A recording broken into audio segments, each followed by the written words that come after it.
Bueno, gaur Euskal Herriko hamarnaka lanzentroetan ekimen desberdinak burutzen ari gara. Langileak aktibatzera deitu ditugu, langile publikoak alde batetik, beraien lan baldintzak berto negoziatu nahi dituztelako. Bestetik, langile publikoak beraien erosalmena bermatu ikusi nahi dutelako, eta beste alde batetik, hirugarrenez, enplegu duina nahi dutelako. Madriletik, inposaketa besterik ez dator, eta gure erakundeek zoritxarrez oso eroso daude Madrileko inposaketak horrek aplikatzen. Baina Madrileri men egite horren atzean gauza argi bat diskutatzen da. Bertoko erakundetako agintariek ez dutela inongo borondaterik hemen edozer gauza hemen negoziatzeko.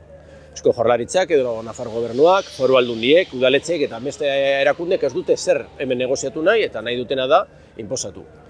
Argi eta garbi izan behar diogu, ozen nahikoa dela. Bertoko plegatu publikoek eskubidea dute berton beraien lan baldintza berton negoziatzeko.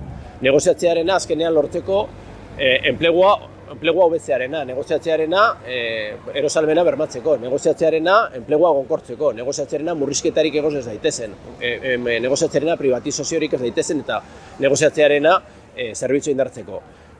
Azkenean, negoziatzearena kalitatezko enplegu eta zerbitzu publiko batzu lortzeko. LAB aldarrikapen horiekin bat egiten du, horren alde borrokatzen ari gara eta borrokatzen jarraituko dugu, eta eremu publikoko langilei dei egiten digu aldarrikapen horiekin bat egiteko eta borrokarekin bat egiteko. Horrekin batera, bertoko erakundeak eta alderdi politikoak interpelatu nahi ditugu, guk hartu ditugun konpromiso modukoak beraiek ere hartzeko eta defendatzeko bai enplegua eta bai kalitatezko zerbitzu batzuk.